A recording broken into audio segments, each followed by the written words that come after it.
Hello everyone, hope you're all doing well. Today I am going to provide you the third part of We Live Here Now novel. I hope you will like it. Don't forget to subscribe to the channel and press like to the video, and let's get started. Chapter 23. Millie Vivalis Bomb is larger than a village, but is still only a small Greystone, Devon town with narrow streets. And the woman in the general store post office merrily points me in the direction of Joe Carter's art studio as I pay for a box of chocolates and a bunch of flowers. I find it a stylish one-level barn conversion a few streets away. There's a beautiful large thatched cottage alongside with the house number in the same brushed steel as the sign saying JC Artist, so it must be their home. There's music coming from the studio, so I go there first. Sally opens the door, her blonde hair thick and long over her shoulders, a loose sweater over her leggings, and her feet bare, apart from a silver toe ring and perfectly painted nails. Emily, her face lights up. Come in, come in. Joe's working through there, but is always happy to have a break. She waves me inside, and I'm packing up canvases, which is my least favorite job, so this is perfect. With white walls and white painted floorboards, the room should feel cold and austere, but there's a bright Moroccan rug, several beautiful large potted plants, a couple of blue sofas with colorful scatter cushions, and a stylish Art Deco red floor lamp that's taller than me. There's also a very modern and sleek desk, with paper littered all over it, and for paintings and bubble wrap leaning against it. This place is gorgeous. I was expecting something quaint given the locale, but everything here oozes style. And cool. Thank you. The art is Joe's, obviously. There are 3 large modern canvases on the walls. One is a portrait of Sally, and the other 2 are nudes, both women. One very old, and one much younger. Asterisk, Joe's fascinated by the female form. She looks up at the painting, almost wistful, but in awe. Come on, let's let him know you're here. I follow her through a connecting door into a second space that reminds me of drama studios at a school. The walls and floor black, the complete opposite of the brightness of Sally's office area. Several lights of different brightnesses, like a photographer might use, are dotted around the room, creating a mosaic of light and shade. It's humidly warm, and the air smells sweet, and it takes a moment before I recognize it as weed. There's so much to take in. I don't know what to say. 2 young women, the dark-haired one I'm sure I recognize as a waitress from the Lamar, naked on the large sofa, their perfect bodies entwined with each other on the verge of a kiss, and on the table in front of them is an open bottle of wine, 2 glasses, half drunk, some white powder, and a rolled-up 20-pound note. I don't know if they've consumed any of it, or if it's part of the setup, but my skin heats with the wildness of it all. That's beautiful, Jess. Can you keep your mouth open like that? Joe's behind the easel, holding a joint in one hand and moving the brush in quick strokes with the other. Perfect. He looks up to see us there and puts the brush down and smokes the joint, adding to the pungent air. Well, this is a nice surprise. He smiles, all angular cheekbones, and there is such a rakish handsomeness about him, I feel suddenly awkward. It doesn't help when behind him the girls start kissing and giggling, touching each other for real. I don't realize I'm staring, until Joe laughs gently. Youth will youth. Let's leave them to it. He takes my elbow and leans in, adding softly, it's the aftermath I want to capture anyway. The languid glow. All that contented joy. He sees the chocolates and flowers I'm carrying. Are those for us? That's very sweet. I wasn't sure what to bring. They seem ridiculous now, prudish, but back in the brightness of the office area. I put them down on Sally's desk anyway. Asterisk peonies are always a delight. Sally takes the joint from her husband, draws on it, then holds it out. Do you? No. Thanks. I shake my head. It was never my thing. I'm intrigued. Joe perches on the desk and nods me to the sofa. What brings you here, bearing gifts? Despite the drugs, his blue eyes are clear and thoughtful, and I find the word mesmerizing coming to mind. Sally is beautiful, but Joe has so much charisma. He could have been a movie star. It's about Larkin Lodge. You said you'd lived there, and I wondered if you knew if the place had any, well, history. History. Sally's on the other sofa, knees under her chin. That sounds ominous. Like mass murders or something? I shrugged. One murder at least, I guess. Yes, a murder. Not as far as I know. But I only owned the house for a few years, and that was nearly 20 years ago. Joe takes another toke on the joint, and then points at me with it. But I'm curious as to why you ask. I know most people don't believe in ghosts. I shrug, uncomfortable. But I do a bit. And there have been strange noises, a weird sensation, that kind of thing. I wondered if you'd noticed anything when you lived there. You think it's haunted, Sally says, gleeful. Or perhaps it's simply an old house with old bones. Joe stubs the joint out. That's what my husband, Freddie, would say. He's always very rational, but I thought I'd ask. Asterisk. Well, I wish I could help, but I'm afraid I don't remember anything odd about the place. He looks to Sally. Do you? She shakes her head. I only lived there a couple of months before we got married and sold up. Must just be me, I say. But thank you for not laughing at me. Not at all, Sally says. I'm fascinated by this stuff. Women are more perceptive anyway. The hem of my jeans has ridden up, and some of the long, shiny red scar tissue like a shallow valley in the length of my limb is visible. I tug the bottoms down. Is that from your accident? Joe asks. You fell off a cliff, is that right? I look up, surprised. Sally does yoga with the estate agent. There are no secrets in this town. He smiles. But you shouldn't be embarrassed about it. That scar is a symbol of your survival, and all bodies are beautiful. We're lucky to have them. That's a good way to look at it. Thank you. And as for the house, even if there is some dark secret in its history as yet to be discovered, the past is the past, and invariably a mystery. It's your house now. Enjoy it. I'll try. And thanks again. And if you need anything, we're here. The door to the studio opens, and one of the girls, flushed and in a loosely done-up robe, peers around the corner, the wineglass in her hand, answering my silent question as to whether the booze was a prop. Sally and I might as well not be there, as she smiles coyly at Joe. Are you coming back? No rest for the wicked. Asterisk. He floats a soft kiss over my cheek, and then the girl takes his hand, leading him back into the darkly decadent room, and her giggle dances out to us before the door closes again. I glance at Sally as she comes with, "Me too, let me out," but there's not a hint that she finds it at all uncomfortable, whereas I'm flustered for her, and for me. I'm not really a prude, but it was so flagrantly sexual and surprising. If you feel something, you should trust it. Sally leans on the doorframe as I step back into the cold January day. Women have far more intuition than men. Maybe you should try the parish records at the church. She's thoughtful. That's where I'd look for the forgotten secrets of the dead. As we say our goodbyes, I figure it's worth a try. Chapter 24. Millie. The graveyard is beautiful in an eerie way. Not quite overgrown, but not overly tended either, with trees that must dapple sunlight beautifully on the graves in summer. I'd tried to get into the church, but the door was locked, and despite knocking I got no answer.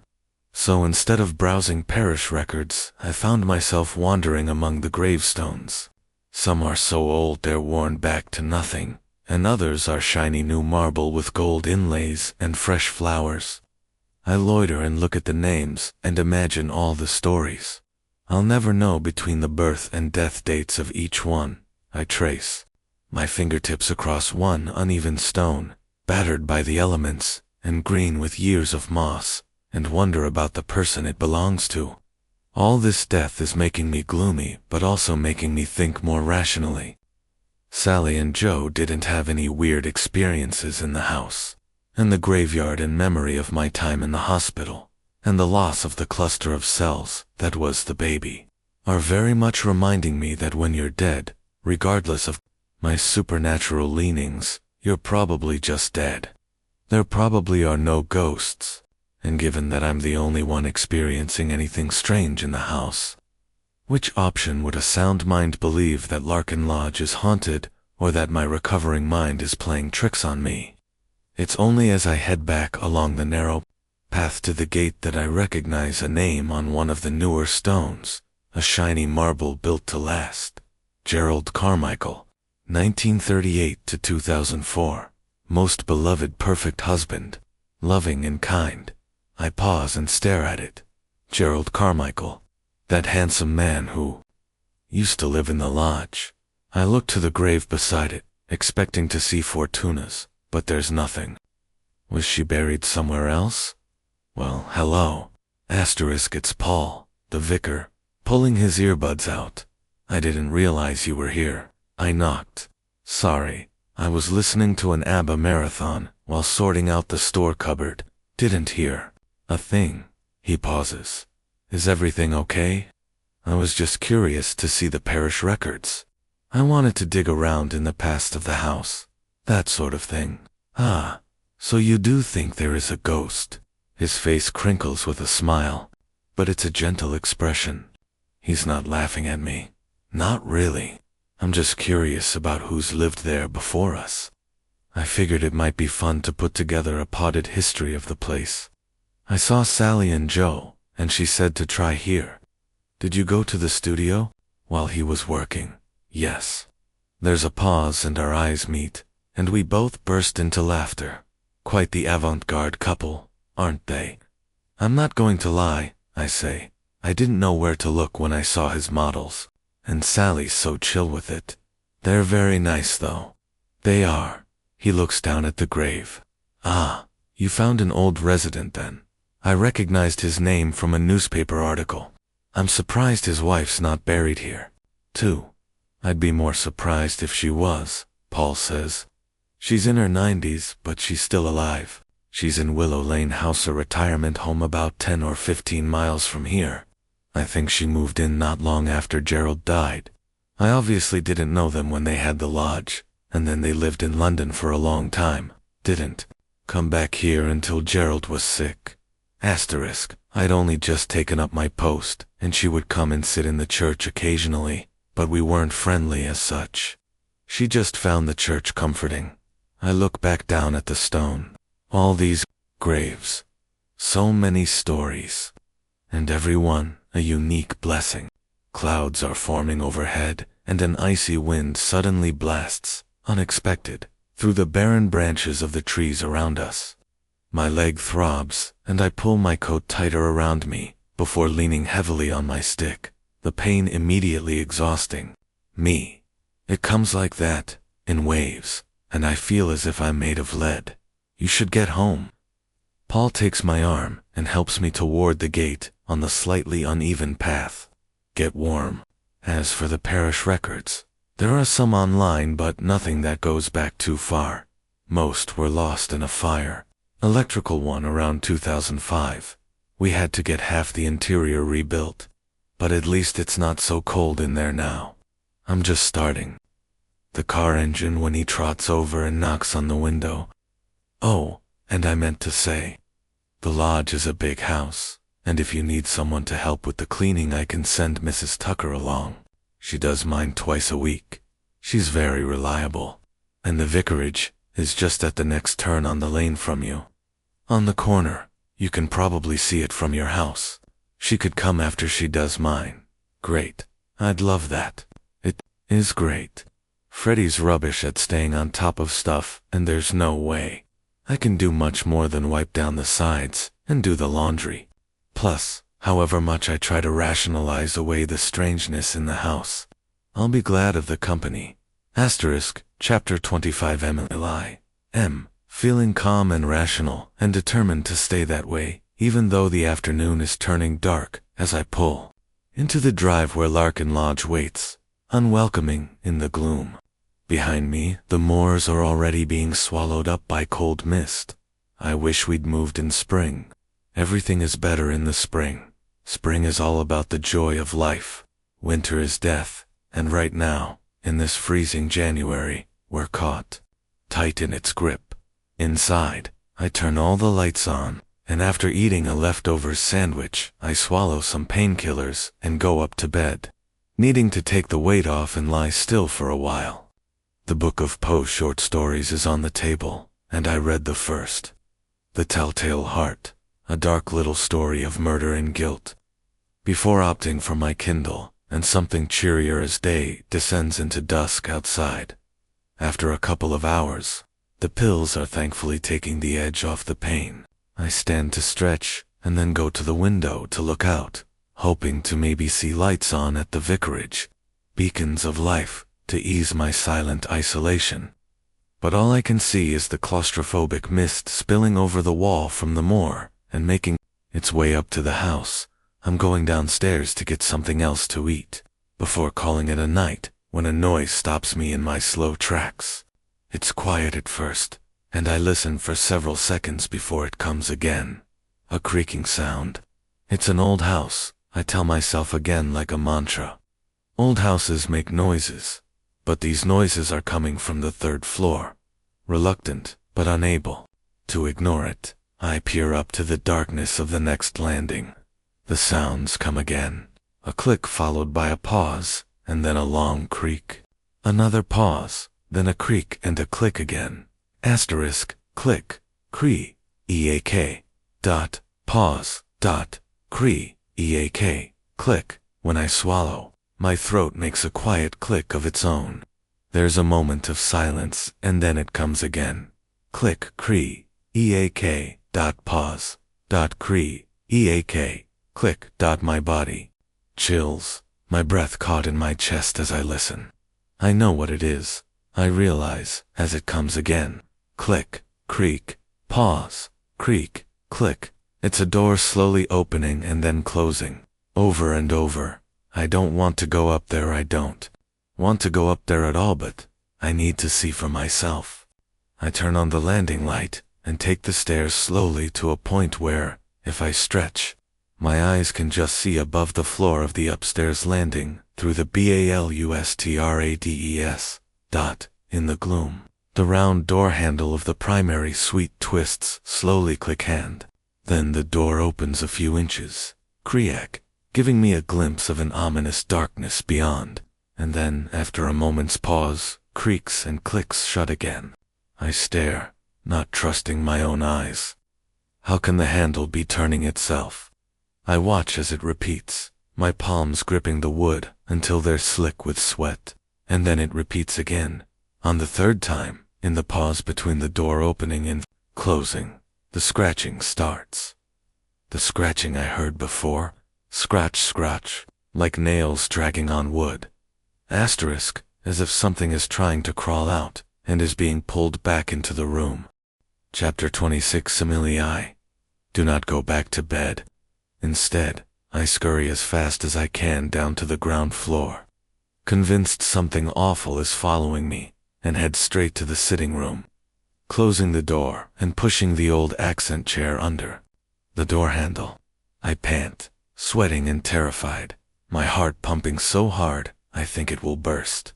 But the handle doesn't move. Still, I don't take my eyes off it, as I eventually curl up on the sofa, a blanket around me, and put the TV on loud, on some old comedy channel, to save myself from the terrible silence. I don't watch the show. I watch the door, and try not to think about the darkness of the night and the mist outside that's suffocating the house. At some point, my mobile phone, still upstairs, rings, Freddie calling to say good night, but I let it ring till it stops. Then finally, after hours of staring at the door, my eyes grow heavier than my fear, and I drift into a disturbed sleep full of vivid nightmares. In my dream, I'm asleep on my bed, and I wake with a start. Something's woken me. A noise, a heartbeat. It's coming from under my bed, pulsing the mattress as if it's made of skin. I sit up, and the first thing I see is that there's ice covering the bedroom window, and icicles on the furniture. But I'm still warm. The heartbeat gets louder. What was a gentle pulse now shakes the entire bed, thumping at it from underneath, demanding attention until the whole room vibrates, and I have to cling on as if on a raft in a storm. Suddenly it stops, quieting back down to a steady, gentle prod from underneath, and Dreamy plucks up the courage to peer under the bed. Freddy's there, clinging to the bed springs like a mountain climber, fingers hooked in around the metal. He looks my way and smiles, his grin stretching too wide, cutting across his face ear to ear, and his eyes shine in the gloom. Don't touch the floorboards, they'll suck you in. He shivers. I told you, it was cold in here, didn't I? I told you? Why do you keep opening the windows? He opens his mouth wide, and the gaping yawn takes on the shape of the third-floor window. And I look into the void, and I'm terrified it's going to swallow me up, and then I wake up for real, gasping and sweating on the sofa, my body screaming, in pain. To my relief, as my surroundings settle into place, I see it's morning, sunlight streaming in around the corners of the curtains, and the house is quiet and calm. When I carefully open the sitting room door, everything is normal in the hallway and there are no strange sounds coming from the third floor. Still, I don't want to linger here today alone if I don't have to.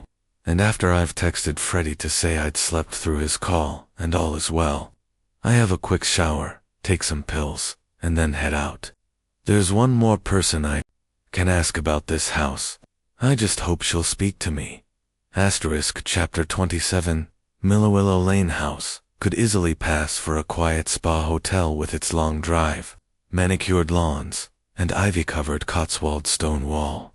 Whatever else happened in Mrs. Carmichael's life after Larkin Lodge, she definitely didn't go broke. Because this is not a beleaguered NHS residential home.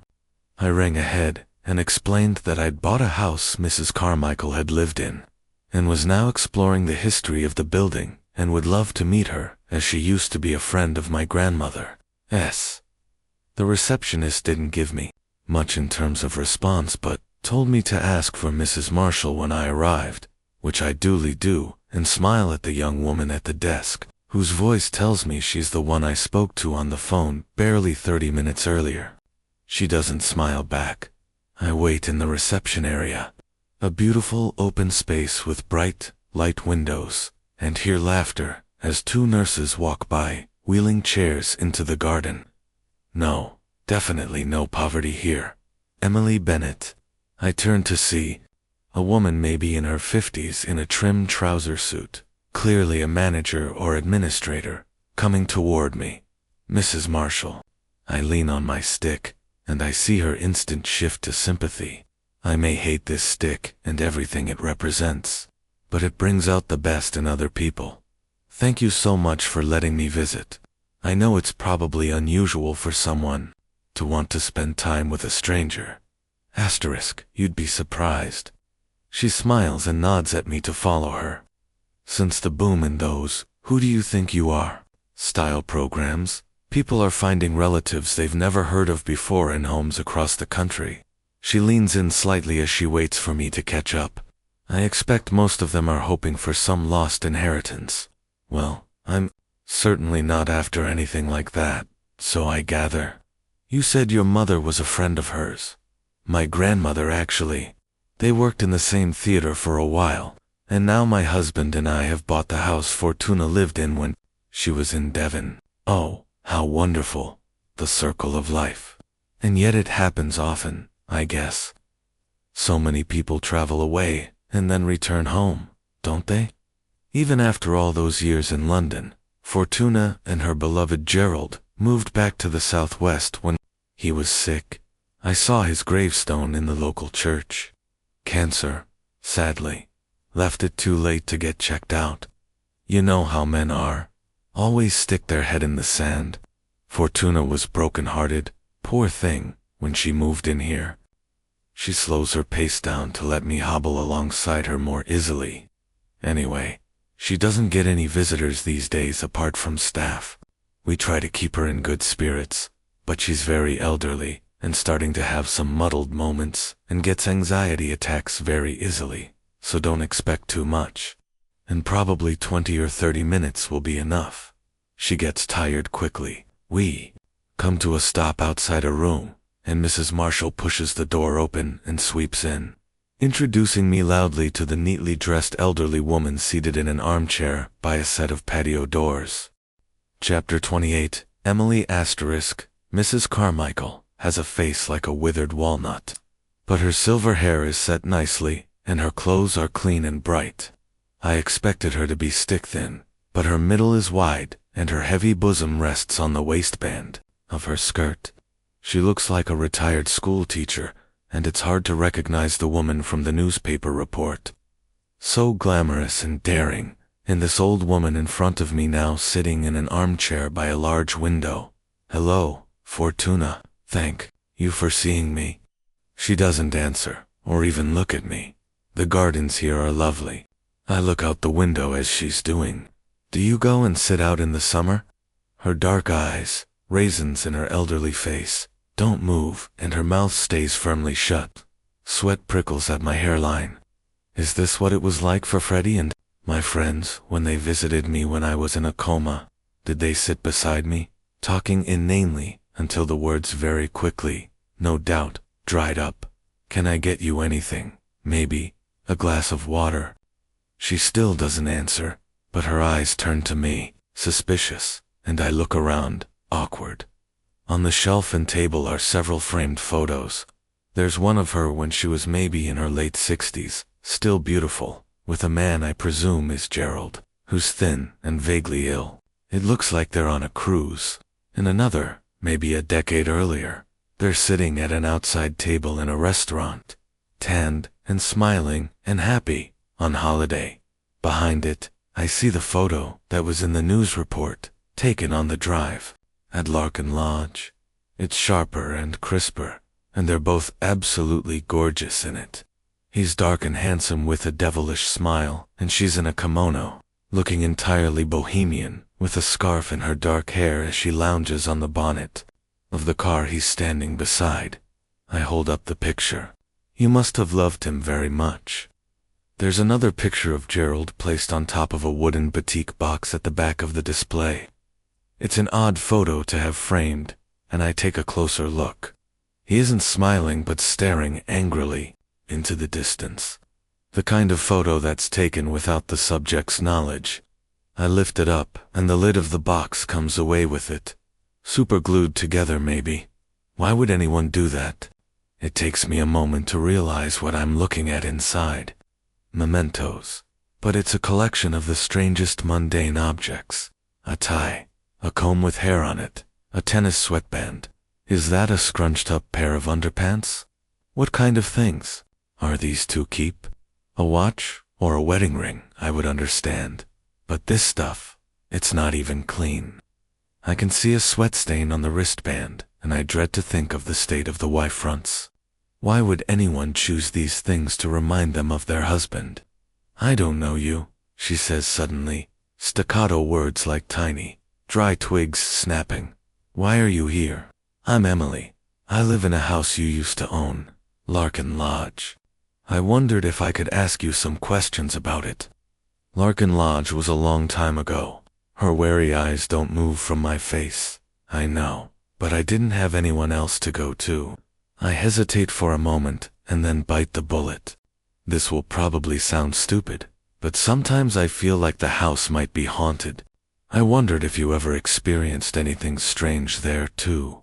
Noises, smells, a bad feeling. Her eyes widen enough for me to see the cracks of tiny pink veins in the yellowing whites. One hand flutters to her throat.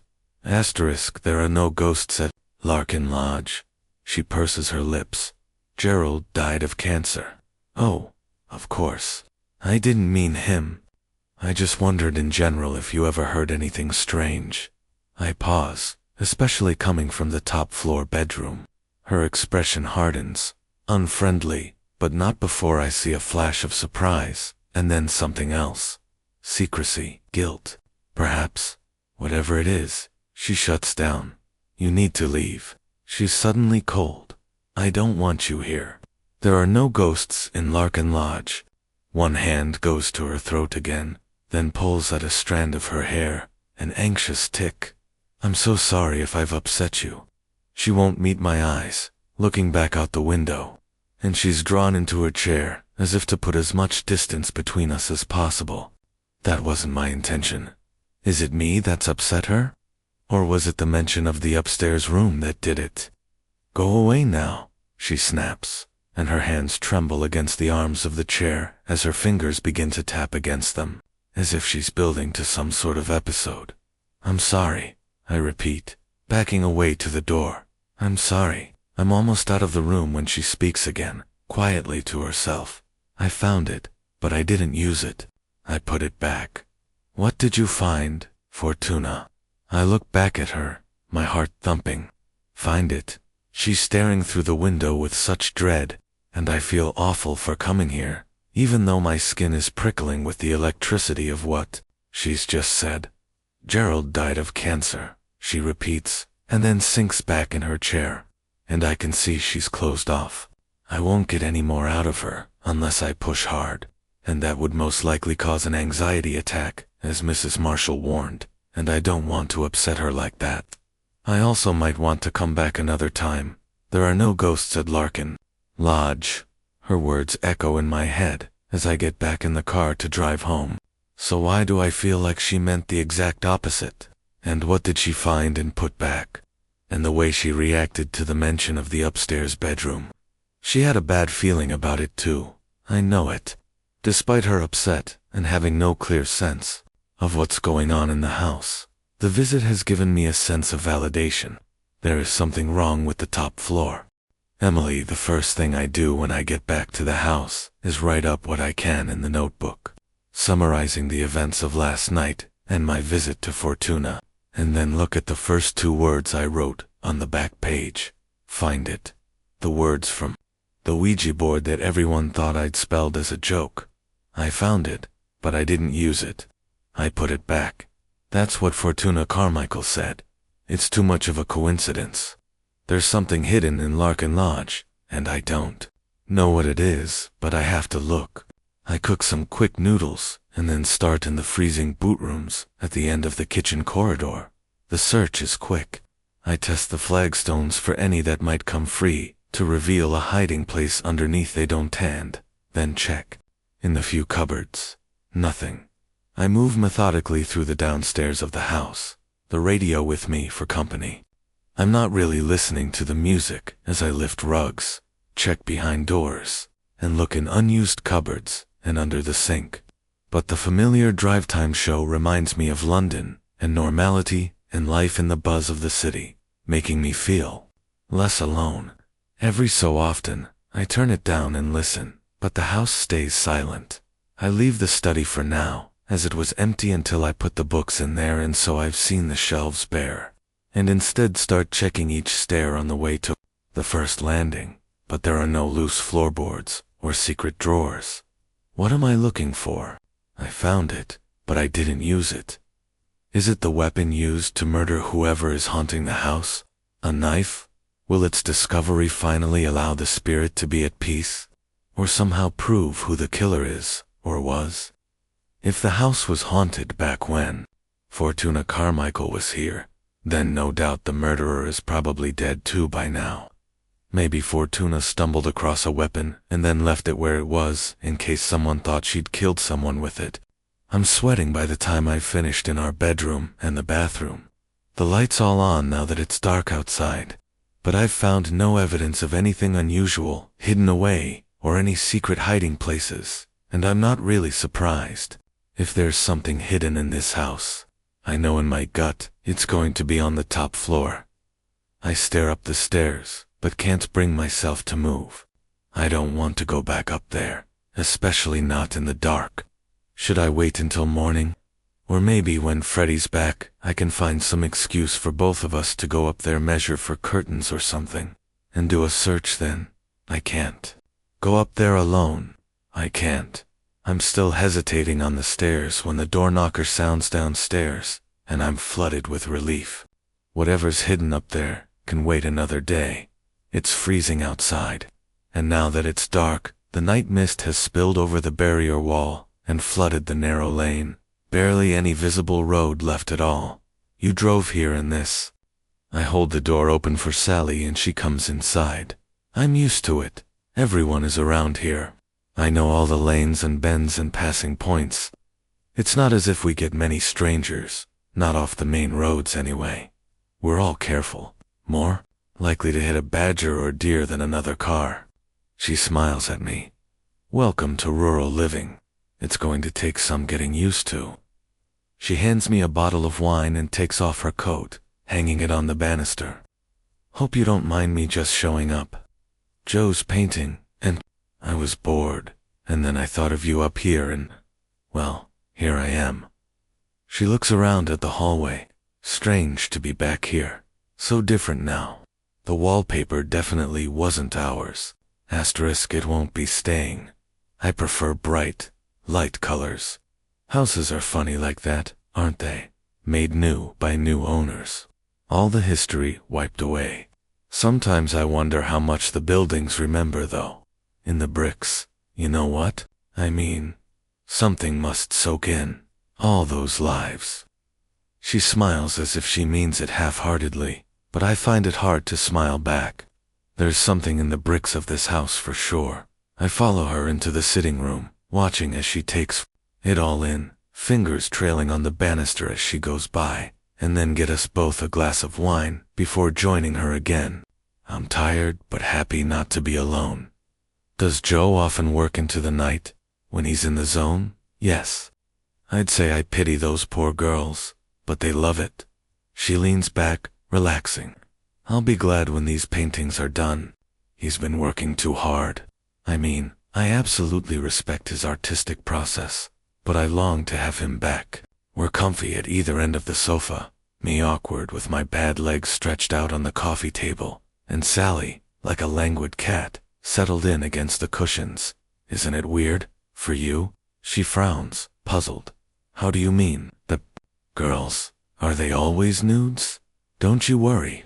I mean, if the process is that intense, that he might, well, you know. Oh God, no, it doesn't bother me at all. She sits up straighter, amused by me. Joe loves women. That's part of who he is. And it's art, isn't it? Our connection is so much deeper than that. So why would I worry about a few beautiful young things with crushes on him? I laugh, because they're beautiful young things with crushes on him. I remember how entwined the girls were with each other, and how they'd kissed. It was male fantasy 101. Had they been performative for him, or was it pleasure for themselves? Either way, I wouldn't want Freddie watching. I'm not sure I'd be so cool about it, is all I'm saying. I wish I could be, but I don't think I could. People get so heated about sex, but it's only love that really matters. I guess so. Her viewpoint doesn't make me feel any less guilt about my own stupid transgression, though. I hope it works as much for you as for him. Of course, he's all about freedom, polyamory even, but I've never wanted another man. You've seen Joe, right? Why would I? She looks over at a wedding photo on the mantelpiece. And where's your husband? Freddie, isn't it? Shouldn't he be here looking after you? Oh, he's in London for work, but he'll be back tomorrow. They're transferring him to the Exeter branch, which will be great, but he's got a few days more to do before that. He'd texted earlier to say he'd be home tomorrow night. I wish it were tonight, but at least it's only one more night alone here. You guys should come to lunch this weekend. I love to cook, or at least throw dishes together. I call it Mediterranean, but it's really just a melee of flavors. She smiles again. Everything about her is easy, and I wish I could be like that, relaxed and happy. And Joe loves meeting new people. Sounds great. So, she pauses and studies me. You really think there's a ghost at Larkin Lodge? Oh, you know how it is. I sip my wine, hiding behind the glass. Old house and everything. It was just a silly moment. I'm embarrassed, but I add, I mean, you lived here, didn't you? And you weren't haunted. It was so long ago. We were only just together. I barely remember it. But there's no such thing as ghosts, Emily. She puts her glass down. When you're dead, you're dead. All that energy vanishes. She gets to her feet. And I should leave. I feel like I've got a migraine coming on. Need to get home before it hits. Can I use the loo before I go? Of course. Migraines are awful. Will you be okay? Yes. It's only 5 minutes. And you look exhausted yourself. She's right. I am exhausted, emotionally and physically. After last night and today, I take the glasses and bottle to the kitchen and swallow some painkillers with the last of my wine, my leg throbbing after being still for a while. When I go out to the hall to see her off, she's leaning on the door to the study, slightly wistful. You've made it lovely in here. Cozy den. I love books. Freddie, not so much. Figure this'll be my reading room. Very posh. Her smile falls as she looks puzzled. Odd selection to have out. She's looking at the 4 books on the table, the ones that flew off the shelf. Just haven't finished putting them away. Creepy though. What do you mean? It's my turn to be puzzled. Don't you see it? Look, Sally points. Read the first word in each title downward, through the stack. I do, and, as she laughs, my blood chills. I read down the stack again. You, by Caroline Kepnes. Will You Love Me by Mahairi Atkinson. Die or Diet by Dr. Ella Jones. And Here Come the Clowns by Armand Ellery. The first words are perfectly lined up. You will die here. Asterisk. Chapter 30. The rooftop is better than nestling in a barren tree in the freezing night. But the raven wishes the man would come back. There were more fires when the man was here, and the extra heat in the tiles would make him feel less uncomfortable about being on top of the house. He puffs out his feathers and settles down, pressing his head into the dry husk of his mate. She is closest to the bricks, and as her feathers warm slightly from the heat, it's almost like she's alive again, except for the fragile hollowness of her frame. He can't press his head too hard for fear he'll break her. His mate is dead. He knows this. He drifts into sleep for a while, only the lights of the car leaving and the movement of the woman within the walls waking him. But when the house falls silent and dark, and with his talons clinging to the roof, he dreams of the day his mate flew inside, her frantic caws and the angry sweep of her wings as she became trapped in the flue. His own drive for sunlight, wings, close to his body, propelling upward, leaving her behind, not wanting to get trapped himself. He never liked the house. She never listened, even as he perches beside her, his beak lost in her dryness. He's not sure how much he ever liked his mate. Not fully. Not after that first summer. She was quick to anger, quick to rage. She pecked him, peck, peck, peck at his face, and the underside of his wings where the skin was thinner. Sharp stabs of annoyance if her mood wasn't good. If the twigs of the nest weren't pliable enough. If he hadn't hunted well enough. What is it that keeps him with her? He wonders, as he wakes in the stretch of the long night. When the woman within the walls turns a light on below, a glow of yellow, startling him awake. Is it love or guilt? He presses himself closer to her. His dead lover doesn't answer. Asterisk chapter 31 Molly, I can't sleep. My head a whirlpool of dread dragging me down. I stare up at the ceiling, trying to calm my thoughts. But I can't. All I can see is that stack of books. A message from whoever is haunting this house. You will die here. Is it a warning or a threat? Or just a random unfortunate collection of titles? There are no ghosts at Larkin Lodge.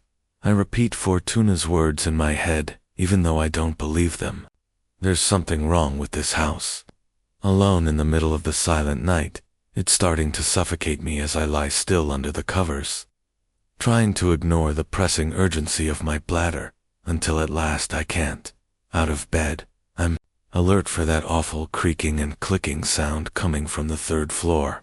But there's nothing but silence as I hobble to the bathroom. I left the hall light on when I went to bed, so I'm spared an awful moment of darkness when leaving the bedroom, and the landing is warm. Lingering dregs of heat still escaping the radiators. Even though they've been off for hours, the smell comes when I'm washing my hands. At first, it's just the hint of something rotten in the air, but as soon as I step back into the landing, it assails the back of my throat, making me almost gag. It's only my clean scented hands pressed onto my mouth that stops me. It's a thick, unpleasant dampness, sweetly wrong. I automatically glance up, fearful, but it's not coming from the top floor. It gets stronger as I head toward the bedroom, and I wonder if maybe there's a dead rat in the drains. As I reach the place where I trod on the nail, it gets so bad I can't move any farther forward without the real threat of vomiting. Could there be something dead under the floorboards? I open the window, yes, Freddy. This time I did open it, letting icy air in to get rid of the smell. I do the same in the bathroom and grab the can of air freshener, spraying liberally throughout the middle floor as I open every window and wedge open every door to get some airflow through. When I'm done, I take a few deep breaths that cling icily to the wet flesh of my lungs and stare out at the endless night until my skin is cold as death and I'm shivering. I go back to the hallway, hoping the wind tunnel of breeze I've created will clear out the stench quickly. Where has it come from? What is it? If a rat or something had died under the floorboards, it wouldn't have rotted so fast. Surely, not in the middle of winter. The smell would have crept in slowly, gradually building up now that the house is warm again. But there's nothing subtle about this stench. It's got to be something bigger than a rat. A large dead thing under there somewhere. The stink is still strong, a sludge coating me, creeping between each strand of my hair and clinging to every pore of my skin. And I'm starting to feel a little faint when suddenly there's an almighty crash as all the windows slam shut at once. I shriek and stumble backward, crouching on my haunches in the place the smell was strongest, protecting my head, my heart pounding. The breeze. It was a breeze. It's only a breeze. The doors around me slam shut in unison, the sound like the crack of thunder. And while I don't cry out this time, I curl in smaller, as if the ceiling might fall on me. After a moment, I straighten up in the silence. It was just the breeze. I try to tell myself again, but I don't believe it. The windows closed first, so there was no breeze to close the doors. Certainly not enough to make the doorstops come away first. It's only after a moment, waiting for my racing heart too slow, that I realize the smell is gone. I lean down closer to the floorboards, but there's nothing but the scent of old wood. It's then that I see it. A bent nail is sticking up through the floorboard, with rust red decorating the end of the metal.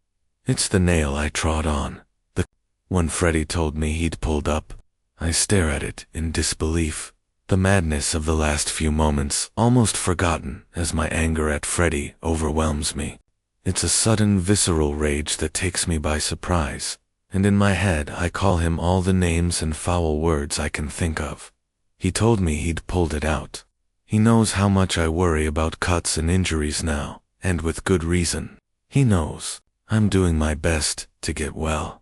How could he do this? Be so casual about something that worries me? It's the same nail. I know it is, and I realize, knowing Freddy, what probably happened. Freddy probably couldn't get it out, and then got distracted, and figured he'd try again later, and then never got round to it. That's Freddy all over. Thoughtless, careless, stupid, always trying for an easy life. I used to like that about him when we met. His laissez-faire everything will be alright attitude. It was a great counterbalance to my need to have everything under control, but I realized a long time ago, after all that shit at uni, that nearly finished us, that he just hopes everything will be alright because he's lazy and has no self-control. Freddy's "it'll be fine" is shorthand for "I can't be bothered." I stare at the nail for a long few minutes before I haul myself to my feet. Well, this time I'm not letting him get away with it. Chapter 32 Freddy. It must be a different nail. I finally got a word in, as she pauses for breath, her anger exhausted. After ranting at me like I'm some difficult child she needs to discipline, because I pulled out the one you trod on. I stay calm and reasonable, in part because one of us has to, and in part because I know it will irritate her more. You saw me go up to do it. And it's 1 o'clock in the morning, Am. Why are you ringing me now? I wasn't asleep when she rang. I'd been on my phone, lost in the screen, tapping away, despite all my promises to myself. Seeing her name come up out of the blue so late jolted me into such a guilty panic. I almost didn't answer, because the nail is there. She's sullen now, annoyed that I haven't capitulated, and apologized but too passive-aggressive to keep pushing. But in this instance, I've got nothing to apologize for. Don't you believe me? Why would I lie? Lies, lies, lies, lies. I don't want to think about them. I haven't lied, I tell myself. Not yet. But that doesn't make me honest. I'd lie. If she asked the right question, I'll stop. I will. I have to. I feel sick and dirty, and even her unusual anger isn't tempering that. Maybe this is all part of the post-sepsis thing, and the grief from the miscarriage. Because she's never been a quick-tourage person before, and neither have I. I was angry with her when I burned the Ouija board. But now that I'm here, and Johnny from work's spare room, I couldn't stay with Mark and Izzo after his probing questions. I can't remember exactly why. Asterisk, if I hadn't taken it out, I'd tell you. I'd have told you at the time. I mean, why would I lie about that? What would be the point? I'm sorry, she says, eventually and reluctantly. If you say you got it out, then I believe you. If you say what she really means is I don't believe you, but let's not argue anymore. She's like that, Emily. She always likes to be right. I used to like it about her. Now it just irritates the shit out of me. I think back to what she said to Russell. There are plenty of things about Freddie I used to find charming, but now just annoy the shit out of me so much. I could happily strangle him. Yeah, well, that goes both ways. Emily, it's this house, she continues. It freaks me out. It's just a house, and a beautiful one. Did you get a survey done? When you bought it? Why? There was an awful smell just now. It was like rotting meat, coming from under the floorboards, where the nail is. Anyway, it was so horrible I opened all the windows and was nearly sick. If you're thinking it's the drains, get a plumber in. I avoid the mention of the survey. I cut that corner, but there's no need for her to know that. The windows all slammed shut, and the doors. The house is on a hill on a moor. There's always a breeze there. My head is starting to ache, and I want to sleep. I've got too much other shit to deal with. Yeah, she says, defeated. Yeah, you're probably right. Asterisk, there's nothing else it could be. She doesn't say anything to that, and I realize what she's thinking. I knew she'd believed in that Ouija board, and I'm glad I burned it. And please, for God's sake, don't tell me you think our new house is haunted. I rubbed my hand across my face, and she had the nerve to talk to me like I was a child. Think about it logically. You've been told that post-sepsis syndrome can affect your senses, which is most likely that, or a ghost, I guess. She doesn't sound convinced. But then she's always had her beliefs in ghosts, and mediums, and the paranormal, as if that is somehow superior to wanting proof. Is this because of what the vicar said, about the house being built on a crossroads? The suicide victims buried under it? No. She's indignant. God, no. I wasn't thinking about that. It's just weird. That's all. Weird shit happens here. She's getting irritated again. Do you want me to drive back now? I ask. I can if you want. I'm sure work will understand. No, it's fine, she answers eventually. You're back tomorrow anyway. We say our goodnights and hang up, and I ignore the next notification that pings up, turn my phone to silent with Emily on cut-through, and put it on the other side of the room to avoid more temptation. I have to stop. I will stop. This mess can't get any bigger. I imagine Emily alone in that big house. All the lights on, afraid. And then think about all the things those post-sepsis brochures talked about. Paranoia, sensory, hallucinations. Maybe I should speak to Dr. Canning. Chapter 33. Emily finally drift into sleep as night turns to day, and I'm dead to the world when the phone rings, dragging me blearily back into reality. And when I glance at the clock, it's already 10. Hi, Dr. Canning. My mouth is dry, but I try to sound as peppy as possible. How are you? There's nothing wrong with sleeping until 10, especially for someone just out of the hospital. But suddenly, I don't want to share. I don't want to explain that I was awake all night, raging at my absent husband over a nail. Now, in the beautiful daylight, I can't really understand why I was so angry. Why did the nail bother me so much compared to the awful smell and the slamming windows and doors? They freak me out way more. Emily, Dr. Canning's been speaking, and I haven't been paying attention. I sit up and flinch as my hips spasm slightly. Sorry, the signal's not great. You cut out. I was asking if everything was okay. No problems. No, I'm good. I sit up straighter, not sure why, but suddenly alert. Something in his tone, something worried. A bit tired, but I'm actually doing better than I expected. Outside, a thick, dark cloud spreads across the sun, washing the room in a sudden cool gray. Maybe it's not such a nice day after all. Okay, that's good. You sound surprised. He does. Why does he? He has no reason to. Oh, it's just not uncommon for there to be adjustment issues. Migraines, visual abnormalities. You'll be dealing with a lot of sensory overload after such a long time in the hospital, on top of the illness itself. Well, nothing to report but tiredness here. I'm cheery as the first heavy splatters of rain hit the window. The hairs on the back of my neck prickle. He's not due to call me today. A little coincidental that Freddie and I fight, and I tell him about the smell, and then my specialist calls the next day. It's 10 in the morning. If Freddie rang him first thing, that's about right for them to have spoken, and then for the doctor to be calling me. I don't feel that awful strange rage I felt in the night, but something else. Something hollow. Sadness maybe. A sense of betrayal. Freddie talked to my specialist without even telling me. I'm fine, honestly. I have to give him something. If I'm too effusive, that everything is perfect, and Freddie's wrong to say he's worried about me, that's going to be odd. And it won't be me, he believes. I've had the occasional strange smell, but nothing lasting, I say reluctantly. If I'm honest, it was a bit freaky in the moment, and I probably overreacted. But like you say, these things will probably happen for a while. Ah, yes, that's quite common. He sounds relieved. But try not to get too worried about it, or let your imagination run away with you. You've not only been through a health crisis, you've also moved house. Your brain is sorting everything out, but there will be glitches in the matrix for a while.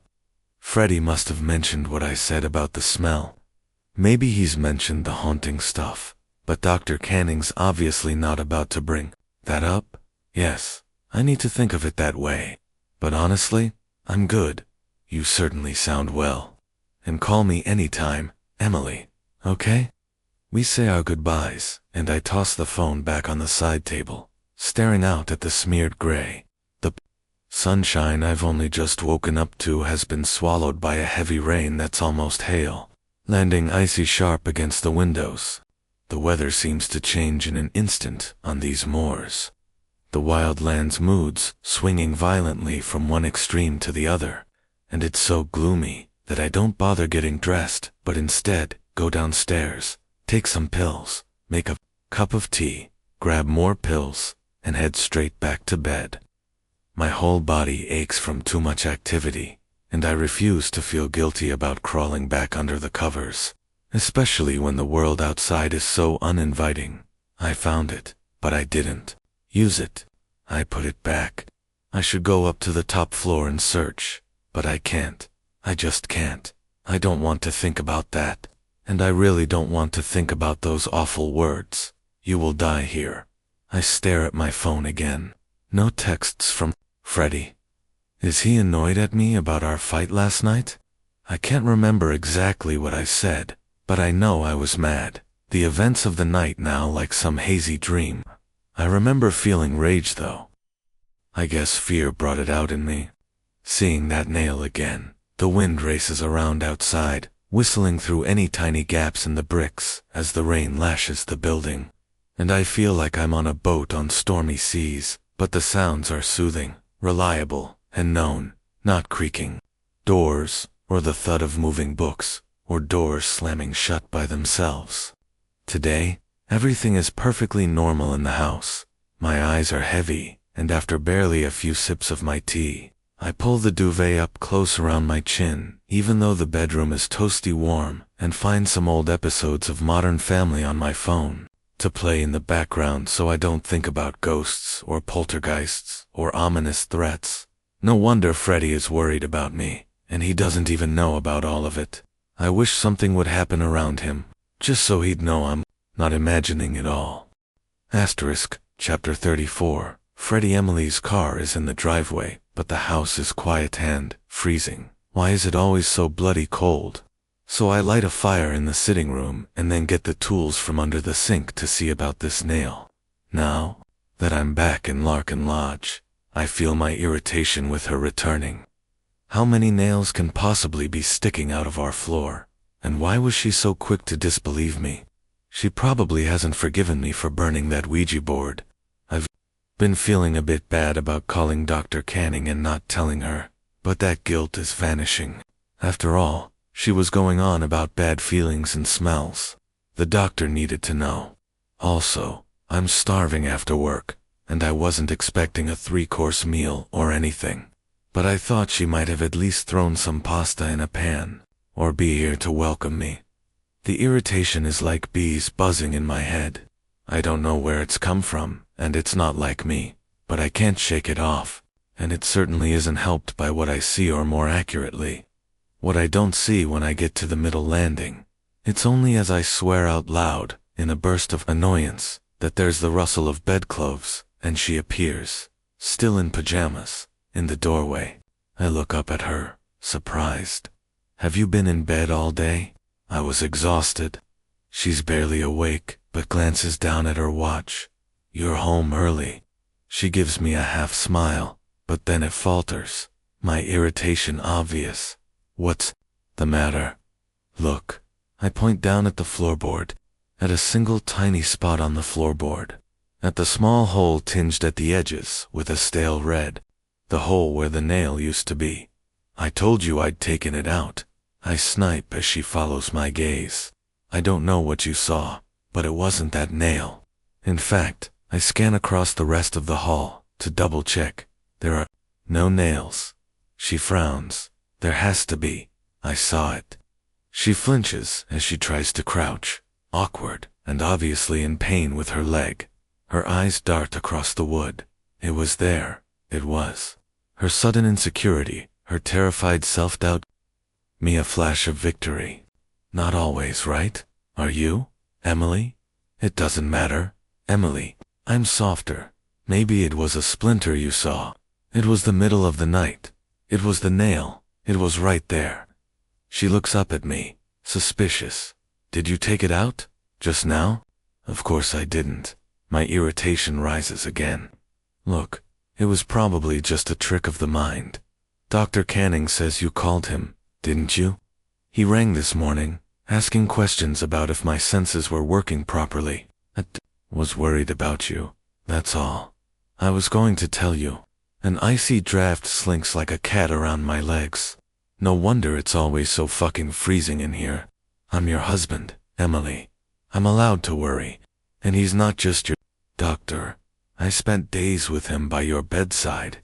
Days and weeks you don't remember. I have a relationship with him. He helped me too. She can't argue that, and instead shrinks back toward the bedroom door, as if afraid of my snippy tone. Always the wounded party. But honestly, Emily, What's more likely? That you machined the nail due to your post-sepsis, or that I snuck up here when I got home to quickly take it out before you woke up? Do you want to check my pockets? She doesn't answer, but looks down once again at the tiny hole in the wood. I don't understand it, because it was definitely there. And there was that awful smell. It's so typical of Emily to never admit she could be wrong even when all the evidence points that way. But there's no point in continuing to argue with her. I soften my tone. I'm freezing, and I want to get down beside the fire to warm up with a nice glass of wine. I've got enough bullshit on my plate to sort out. There's no smell now, is there? I reach out and touch her arm. No, but there was one. I'll take a look under the floorboards tomorrow if you want. The smell is the clearest indication that she's been having a post-sepsis syndrome moment. But I'm not going to spell that out. She must know it, even if she won't admit it. And as for the doors and windows slamming shut, it must have been the draft that's always coming through. No wonder I'm always freezing. Maybe we should go upstairs and check the rooms. There, see if that's where the draft is coming from. She's almost hopeful as she looks at me. Or the smell. Not tonight, Em. There's no smell now, and I'm shattered. Why don't you have a bath? She opens her mouth as if she's about to push it, but then doesn't. Finally, she nods. Okay, and thanks. I guess she wants a truce too. She's still concerned, glancing down at the floorboard, not trusting herself, but she looks up at me, grateful and nodding, and I have a pang of how scary it must be for her to not trust her own senses. And then I'm awash with guilt again. I'll stop, I think, as I head to the bathroom, happy to warm my cold hands under the hot water tap for a bit as the bath runs. I'll stop tonight, but first I need to get by the fire and get rid of this awful cold in my bones. Thank you for watching. I hope that you like it. Don't forget subscribe to my channel and give us a like, and see you next time. Bye.